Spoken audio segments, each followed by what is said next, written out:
एक बात से केवल बच जाओ, वैष्णव अपराध से।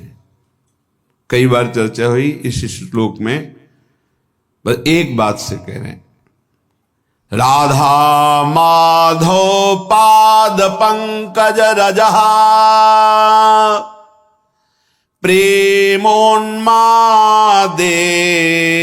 तत्प्रिय क्रीड़ा कानन वासिषु स्थरचर प्राणिष्वपि द्रोहिषु प्रद्वेषं परमापराध महो त्यक्त्वैतरैरप्यधैर् युक्तोऽप्यामरणान्त लब्धवस्थितिर् वृंदावने स्यात्कृति। आहा, ये अहो आहा, ये शब्द आश्चर्य में है। कह रहे कि राधा माधव पाद पंकज रजा प्रेमोन्मादे तत्प्रिय। आप जिस रज में बैठे हैं ये प्रिया प्रीतम की पावन चरण रज है, ये गोपियों के आंसुओं से भींगी हुई रज है, ये प्रेमियों के आनंद अश्रु विरह अश्रुओं से भींगी हुई रज है। लाखों असंख्यों प्रेमी हो गए हैं, ऐसे अद्भुत अद्भुत जिनकी जैसी वृत्ति प्रकट होती वैसे प्रिया प्रीतम लीला करते, ऐसे समर्थ महापुरुषों की चरण रज में, प्रिया प्रीतम की चरण रज में, ऐसे परम पावन आंसुओं से भींगी हुई भूमि में आप बैठे हुए हैं, आप आए हुए हैं। जो वृंदावन धाम आए हैं, प्रियाजू की कृपा से आए हैं। कह रहे राधा माधव पाद पंकज रजा प्रेमोन्मादे तत्प्रिय। केवल वास कर रहे हो, अब आगे का कार्य वृंदावन करेगा, रसिकों का संग देगा, रसमयी रस रीति उपासना मिलेगी, आपको प्रेमोन्माद तक धाम पहुंचा देगा। पर तत्प्रिय क्रीड़ा कानन वासिषु, जो प्रिया प्रीतम की इस रास विलास भूमि में वास कर रहे हैं वो बहुत प्रियजन हैं। स्थिर चर प्राणिस्वपि द्रोहिषु, चाहे वो चल हो या अचल हो, बस इनके अपराध से बच जाओ। प्रद्वेषम परमापराध महो त्यक्त्वेतरैरप्यधैर्। यदि तुम इस वैष्णव धाम में वैष्णव अपराध, एक अपराध से बच गए, इस महाअपराध से यदि बच गए, तो तुमसे कैसे भी यहां पाप हो गए हों, यदि आमरण वृंदावन का वास स्वीकार कर लिए हो, तो तुम्हें प्रिया प्रीतम की पक्की प्राप्ति होगी। कह रहे हैं युक्तोप्यामरणांत लब्धवसितिर् वृंदावने स्यात्कृति प्रद्वेषम परमापराध महो त्यक्त्वे तरैरप्यधै। और बहुत से पाप हो जाए, कोई तुम्हें नहीं रोक पाएगा प्रिया प्रीतम से मिलने के लिए। ये धाम अपने प्रताप पर आमरण,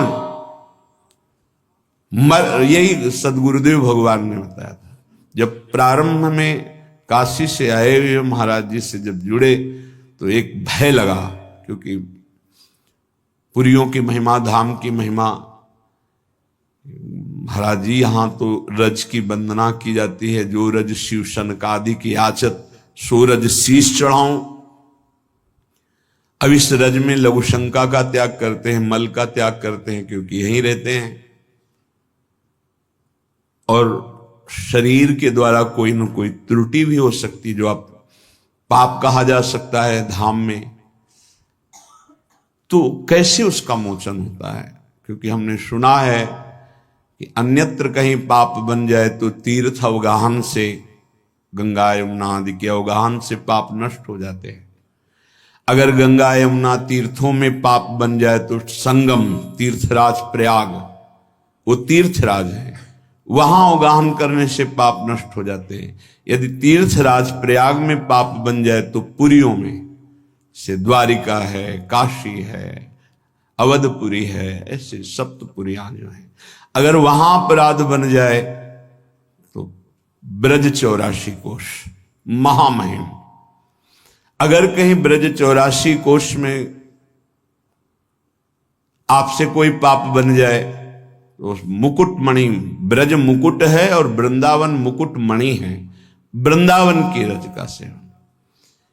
गिरिराज जी की परिकर के ब्रजवासी जन अभी परसों के लग आए थे, तो उन्होंने कहा बाबा गिरिराज जी में रहूं पर जब वृंदावन आऊं तो कुछ विशेष ऐसा क्यों लगे। हम कहा लाडली लाल नौ किशोर की राजधानी वृंदावन है, जय जय वृंदावन रजधानी, जहां विराजत मोहन राजा श्री राधा श्री रानी, जय जय वृंदावन रजधानी। से सदा सनातन इक रस जोरी महिमा निगम न जानी। ये सनातन जोरी है, ये अवतार जोरी नहीं है कि अवतार लिया और अंतर ध्यान, ये सनातन जोरी है। श्रीधाम वृंदावन में यदि पाप बन जाए तो कैसे उससे मुक्त हुआ जा सकता है, क्योंकि शरीर है, कभी कोई त्रुटि हो जाए, कोई पाप बन जाए। तो सदगुरुदेव भगवान के वचन, उसी से हिम्मत बन गई। अखंड वृंदावन वास का जो सौभाग्य मिला वो इसी से, नहीं तो एक डर लग रहा था ऐसे महामहिम धाम का अपराध बन गया तो वो बढ़ता चला जाता है कैसे। तो गुरुदेव भगवान ने कहा यदि आजीवन वृंदावन वास का नियम ले ले और उससे कोई अपराध बन जाता है तो धाम उसको मानता ही नहीं। बस एक अपराध से बच जाए, वैष्णव अपराध। ये सदगुरुदेव के वचन, श्रीपाद प्रबोधानंद जी महाराज।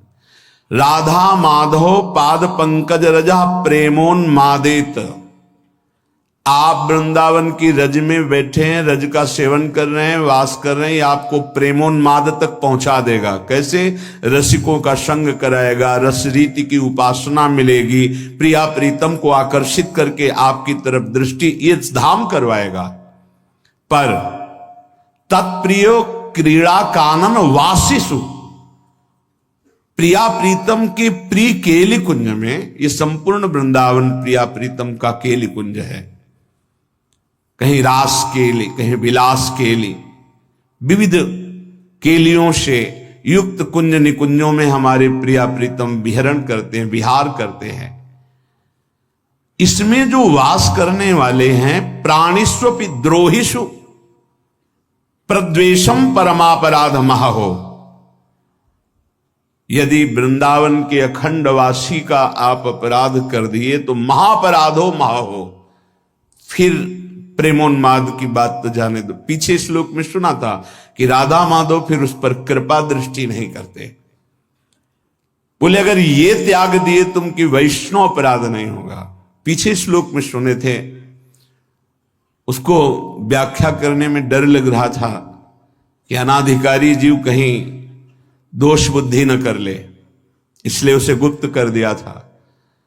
एक पंक्ति की केवल बात, वृंदावन का वासी उगता हुआ बाल सूर्य है, उगता हुआ, अभी उगा नहीं है। तुम उसके लिए दिवांध रहो। दिवांध कहते हैं उल्लू को। उल्लू क्या? दिन में उसको दिखाई नहीं देता। दिवांध रहो अर्थात उसमें यदि कोई दोष दिखाई दे रहा है, आंख हटा लो। अब वो दोष रहेगा नहीं, क्योंकि राधा माधव की राजधानी में रह रहा है, उनकी कृपा दृष्टि पड़ेगी, वो प्रेम से पूर्ण हो जाएगा। पर आप यदि दोष दर्शन करेंगे तो आपका हृदय अपराध से युक्त होने के कारण फिर धाम में टिकना मुश्किल हो जाएगा, परमार्थ में टिकना मुश्किल हो जाएगा, भजन मार्ग छूट जाएगा। अगर एक अपराध से बचा लो अपने आप को, प्राणिष्वपि द्रोहिषु प्रद्वेषम परमापराध महो त्यक्तई, तो फिर कह रहे हैं अतरैरप्यधे, और कोई पाप बन जाए तो युक्तोप्या मरणांत लब्ध वसति वृंदावन स्यात्कृति। वृंदावन उसे महान सुकृति बना देता है, उसके कोई पाप नहीं मानता। इसी की टीका जो संस्कृत में की तो ध्रुवदास जी कहते हैं, वृंदावन ही प्रभाव सुनु अपनो ही गुण देत, जैसे बालक मलिन को मातु गोद भर ले। यदि कोई आजीवन वृंदावन वास स्वीकार करता है और बड़ा गलतियां करता है तो भी वृंदावन जैसे मल भरे बालक को मां दौड़कर गोद में ले लेती है, ऐसे वृंदावन स्वीकार। एक बात केवल, वैष्णव अपराध न बनने पावे, ये बस अंदर रखिए, धामवासी के प्रति कोई अपराध न बनने पावे। न लोक वेदोद्धृत मार्ग भेदई राविस्य संक्लिश्यति रे विमूढ़ा हठेन सर्व परिहृत्य वृंदा वनांतरे पर्णकुटीं कुरुध्वम्। ऐ विमूढ़, कलिकाल है तो साधना के द्वारा सिद्धि नहीं प्राप्त कर पाएगा। क्या कर, ना लोक की सुन ना वेद की सुन, और वृंदावन का आश्रय ले, वृंदावन का वास स्वीकार कर और रसिकों का संग कर। बहुत दुख पा लिया, अब दुख पाने का समय नहीं, महासुख में निमग्न हो जा। क्या कर, हठ पूर्वक सर्वस्व छोड़कर वृंदावन में अगर नहीं कुछ हो पा रहा तो फूस की झोपड़ी रख करके भजन कर और परम पद को प्राप्त कर। कह रे हठेन सर्व परिहृत्य वृंदावनांतरे पर्णकुटीम कुरुध्वम। किसी ने अपने गुरुदेव से कहा कि अमुक का आश्रम इतने एकड़ में बना हुआ है बाहर कहीं, यहां वृंदावन के वासी से। तो उन्होंने कहा कि पंडित जी आप अभी समझ नहीं पा रहे हो, यहां एक छोटी सी फूस की झोपड़ी बनाकर जो वास करता है उसकी बराबरी ब्रह्मा भी नहीं कर सकते, तुम एकड़ों से जोड़ रहे हो। धाम है धाम, तो यहां जो वास कर रहा है वो प्रियालाल का कृपा पात्र है, प्रियालाल ने उसे पास दिया है, ऐसे थोड़ी यहां वास कर रहा है। ये श्रीधाम वृंदावन है, ये कोई नगर नहीं है, ब्रह्मा के द्वारा रचा नहीं है। अभी दृष्टि हमारी ब्रह्मा के द्वारा रची, इसलिए केवल ब्रह्मा की रची माया ही दिखाई दे रही है। अभी धाम और चिदानंद भाव नहीं आया, इसलिए यही भाव प्रदान कर देगा, धाम प्रदान कर देगा। तो तुम लोक और वेद के जो मार्ग हैं उनका हठेन सर्वम परिहृत्य, हठ पूर्वक त्याग कर दो। और वृंदावनांतरे पर्णकुटीम कुरुद्ध, जैसे बने वैसे वृंदावन का आश्रय ले लो, वास कर लो। बहुत ये लाभ की बात है।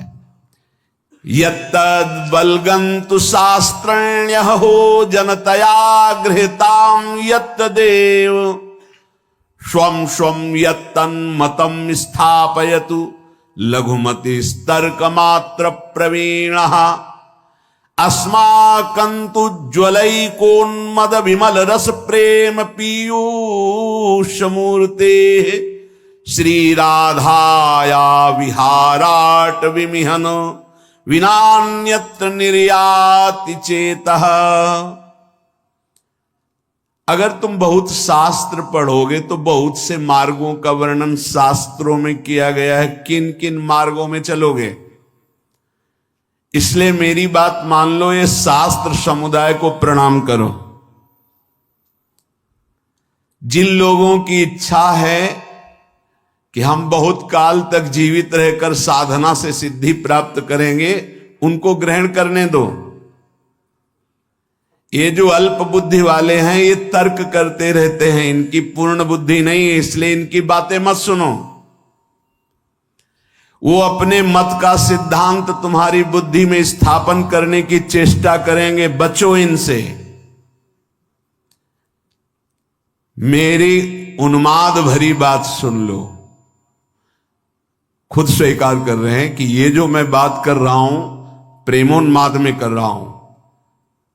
सब साधनाओं का, समस्त शास्त्रों का, समस्त ऋषि महात्माओं का एक ही मत है, प्रेम, चाहे वो आत्म प्रेम या भगवत प्रेम। ढाई आखर प्रेम के पढ़े सो पंडित होए। श्रीपाद कह रहे हैं बहुत अद्भुत विद्वान और महान प्रेमी है कि मैं ऐसी साधारण भाषा नहीं बोल रहा हूं, प्रेमोन्माद में बोल रहा हूं। अस्माकंतु ज्वलैकोन्मद विमल रस, अत्यंत उज्जवल प्रेम रस जो उन्माद प्रकट करने वाला है, उसमें स्थित होकर बोल रहा हूं कि तुम शास्त्र समुदाय जिन साधनों की व्यवस्था करते हैं, प्रणाम करो, समय नहीं है। लोगों की जिनकी बहुत भटकने की इच्छा है, उनको भटकने दो। ये जो तर्क करते हैं, क्या है वृंदावन में? बोले अल्पज्ञ हैं, इनकी बात मत सुनो। वो अपने मत का सिद्धांत तुम्हारे दिमाग में बैठा लेंगे, तुम्हें नहीं सुनना है। मेरी उन्मद विमल रसमय प्रेम पीयूष वाणी को सुनो, अमृतमयी श्री राधा माधव यहां विराजमान है। देख रहे हैं श्रीपाद, ये वृंदावन धाम परम करुणामय है। इसी जन्म में मंगल हो जाएगा, इसी जन्म में भगवत प्राप्ति हो जाएगी। आश्रय ले लो वृंदावन का, और राधा राधा राधा रसमयी श्री स्वामिनी जी के चरणों की आश्रय वृत्ति रस में डुबो ही देगी, मान लो। कल बहुत अच्छा लगा, एक संत भगवान पधारे, गौड़ेश्वर संप्रदाय के 108 मंदिर का निर्माण का बहुत बड़ा उनका, और उसके वो अधिकारी हैं, तो ऐसा, तो उनका सबसे सार बात जो मुझे रुलाती है, प्रेम विह्वल कर देती है, वो है आपके द्वारा जो राधा नाम दिया गया है। वो मैं ऐसे प्रभावित होने वाला नहीं हूं, पर जब हमने देखा कि मेरे श्री कृष्ण राधा राधा रट रहे हैं और बाबा वही कह रहे हैं, बिक गया, बस बिक गया राधा राधा एकदम। ये बात इस बात से ले कि इस बात से कि श्री कृष्ण जब कृपा करते हैं तभी राधा नाम में प्रीति होती है। लाल रंगीलो गाइए, हमारा सिद्धांत है रसवाणी का, लाल रंगीलो गाइए ताते प्रीति रंगीली पाइए। सब शास्त्रों का सार, आगम निगम पुराण अगोचर सहज माधुरी रूप निधि, बड़े वो कृपा पात्र हैं महापुरुष, जिनको हम महापुरुष कहते हैं, जिनको राधा नाम में अनन्य आसक्ति हो गई है। श्री कृष्ण तो पीछे पीछे डोलेंगे, आप कहोगे ऐसा कैसे? राधा राधा जपो, आपको खुद अनुभव में आने लगे, खुद अनुभव में आने लगे। ये इस समय वो अमृत आप पी रहे हैं, जो राधा राधा बोल रहे हैं, जो वृंदावन की भूमि के सिवा अन्यत्र ये कहीं नहीं प्रकट होता है। ध्यान रखना, कोई कहीं भी प्राप्त करे तो वृंदावन का ही कोई रजकण का सेवी, वहीं से राधा राधा मिलेगा, अन्यत्र नहीं। अन्यत्र है तो यहीं से है।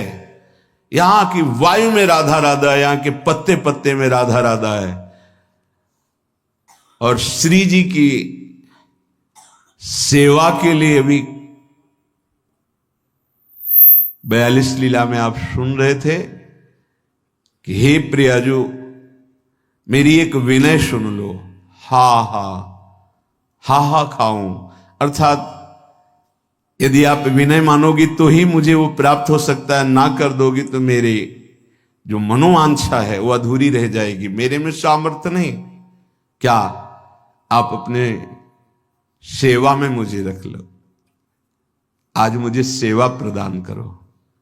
ये बाहर कहीं आप पढ़ेंगे, बाहर कहीं सुनेंगे?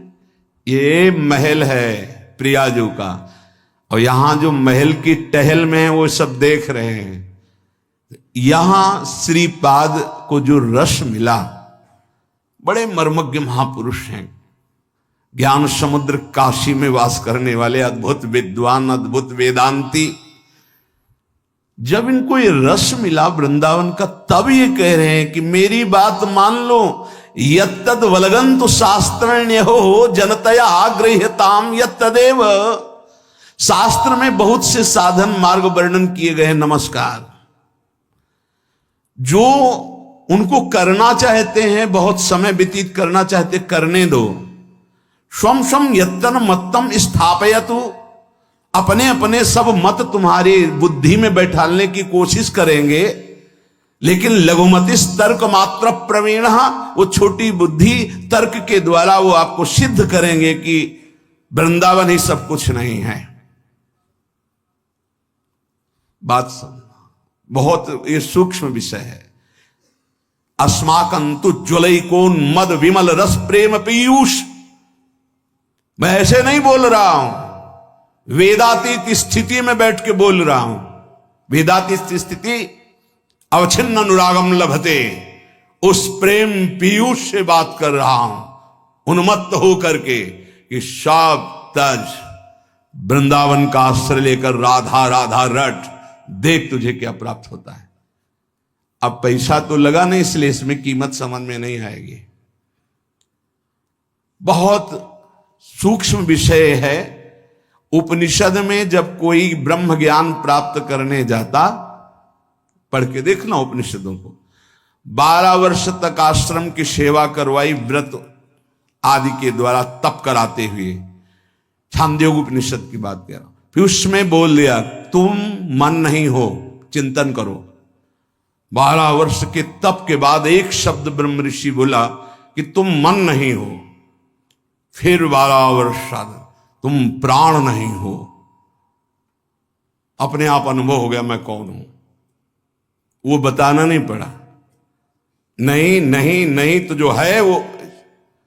अब यहां 5 मिनट में वो रस की बात सुनने को मिली जो अत्यंत गूढ़ है। तो आपको लग रहा है ऐसी तो रोज बातें होती रहती, प्रवचन की इस कान से सुना निकाल दिया। बहुत कठिन करके मिले, बहुत कष्ट से मिले तो उसका मात होता है। प्राणी की ऐसी कुछ सोच है, सहज में तो उसको विश्वास नहीं होता कि ऐसा कैसे हो जाएगा, ऐसा कैसे हो सकता है। कीमत लगा के मिले, कष्ट सह के मिले, तब उसको लगता है पता है ऐसे थोड़ी बात सुनने को मिलती है, इतने लाख देना पड़ा, इतने दिन, तब। अरे बोले सालों नंबर लगाने के बाद तब तो उसको लगता है कीमती है। और सहज में ऐसे गली चलते मिल जाए अमूल्य बात तो उसको समझ में नहीं आती। श्रीपाद कह रहे हैं मैं प्रेम में उन्मत्त होकर बोल रहा हूं कि आपको भी प्रेम में उन्मत्त कर देगा। श्री राधा विहार वन वृंदावन का आश्रय या वास दोनों में बराबरी है। यदि ठीक से आश्रय हो गया तो वास का ही फल मिलता है। और राधा राधा राधा, अब ये छोड़कर कहीं भी अन्य आश्रय मत लो। ना समय है, ना इतना ज्ञान है, ना इतनी सामर्थ्य है। राधा राधा पुकारो, अलवेली सरकार करुणामयी स्वामिनी, जिनके अधीन पर ब्रह्म परमात्मा तत्व है। चाहे मोक्ष चाहना, चाहे परम पद प्रेम जो चाहना, सब पूर्ण हो जाएगा। पूज्यपाद श्री उड़िया बाबा जी महाराज भक्त को या भगवान जानते हैं या भक्त जिसे अपना परिचय करा देता है वो जानता है, दूसरा नहीं जान सकता। बाहरी किसी भी चेष्टा से आप अनुमान केवल अपनी बुद्धि के बल के अनुसार लगा सकते हैं, स्थिति को नहीं जान सकते हैं। केवल विद्वान भक्त को जान जाए असंभव, कि बहुत शास्त्रों का पढ़ा हुआ है तो भक्त को जान जाए। भगवान जानते हैं या भक्त जना दे जिसको, जैसे भगवान के लिए है सोई जानई जही देहु जनाई, जानत तुम्हें तुम्हें हो जाई। संसारी पुरुषों को हटाने में 1 मिनट लगता है, भक्तों को 1 मिनट, अपने आप हट जाएंगे सब। कबीरदास जी महाराज काशी में विराजमान थे, लाखों की भीड़ जुटने लगी। जब उनका अद्भुत अद्भुत चमत्कार प्रकाशित हुआ तो लाखों की भीड़ जुड़ने, पर चमत्कार तभी प्रकाशित होता है जब चिदानंद में चित्त वृत्ति जुड़ती है और संतों के प्रति भगवत भाव होता है।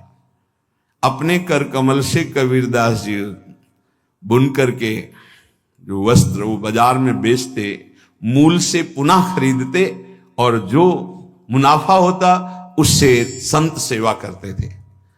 एक दिन पूरा थान लेकर के गए तो एक संत भगवान की मंडली थी, तो संत भगवान जो मुखिया थे आए और कहा ये पूरा वस्त्र दे दो, सबके लिए लंगोटी और अचला का काम करेगा। दे दिया।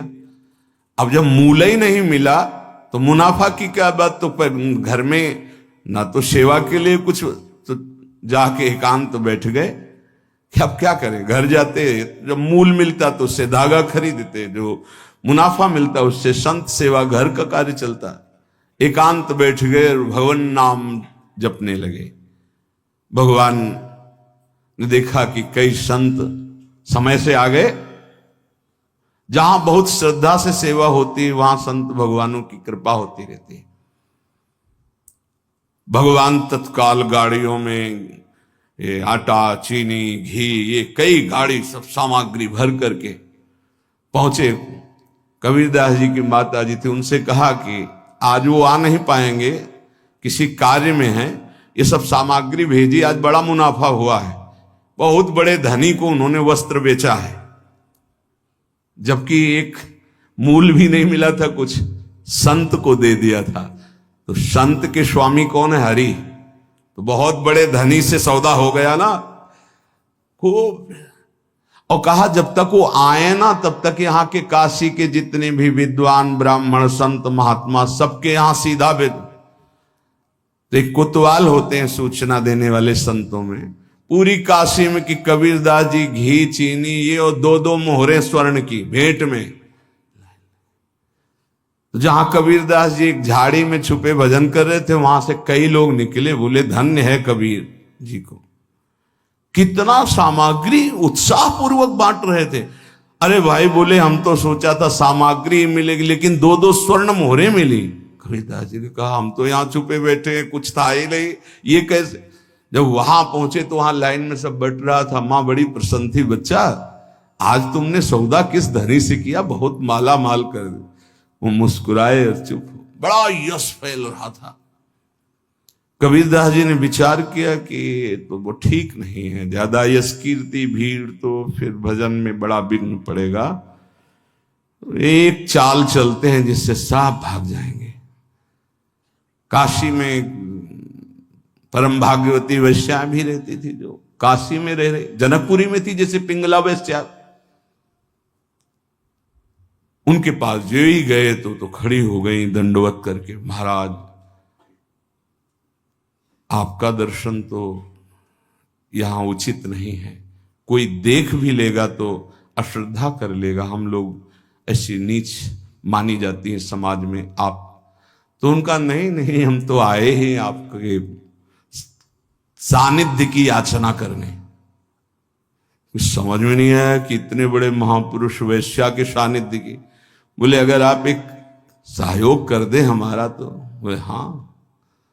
बहुत विघ्न पड़ने लगा, भजन में बड़ी भीड़ इकट्ठा होती है, तुम केवल थोड़ा सहयोग कर दो कि काशी की 2-4 गलियों में प्रधान हमारे गले में हाथ डालकर बस चल दो, और सब हम संभाल लेंगे, सब खत्म हो जाएगा।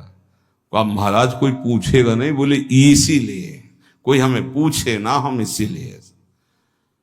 तो महाराज हम तो निर्लज ही है, जहां चाहो चाहे, और आपके साथ हमें और कोई। गंगा जल भरा, थोड़ा उसमें रंग मिलाया, बीच बीच में गंगा जल का घूंट। और राजा तक काशी नरेश ने जब सूचना सुनी, शिष्य थे, ऐसा कैसे कर सकते हैं गुरुदेव, ऐसा कैसे कर सकते, लाखों की श्रद्धा का नाश हो गया, ऐसा कैसे कर सकते। कोई दंडवत प्रणाम। कुछ जो भागवत जन थे वो कहते कि भाई कुछ भी हो, है इनकी लीला, हमारी दृष्टि में तो जैसे कल थे वैसे ही आज है, पर प्रायः बहुतायत में अरे सब ऐसे।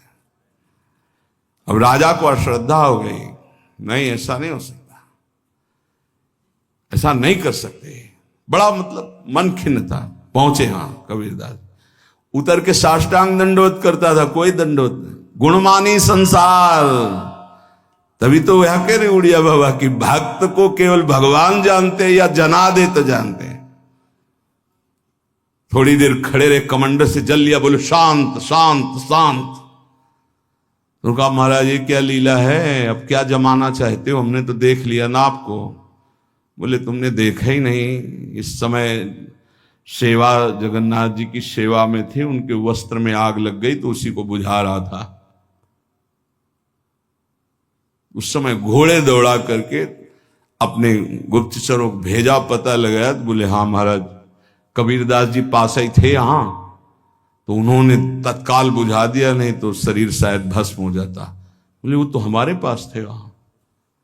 बोले वो सिद्ध पुरुष हैं, भगवत प्राप्त महापुरुष हैं, आए साष्टांग दंडवत की। बोले गलती हो गई हम आपको पे। बोले आपको इसलिए मैंने अपना परिचय दिया है कि अगर राजा धर्म भ्रष्ट हो जाएगा तो ठीक नहीं है, ये तो बावरी प्रजा है। भक्त को केवल श्री भगवान जानते हैं, या भक्त जिसे परिचय करा दे तो जानते, अन्यथा जानना बड़ा मुश्किल है।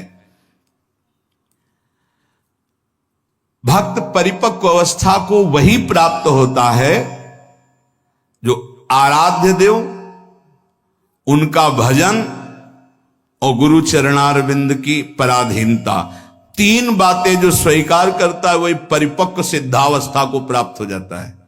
ध्यान दीजिए, आराध्य देव, प्रिया प्रीतम, उनका निरंतर भजन और गुरु चरणारविंद की पराधीनता, उनके आदेश के अनुसार जीवन, वो सिद्ध पुरुष हो जाता है। धीरे धीरे वृत्ति उसकी परिपक्व हो जाती है।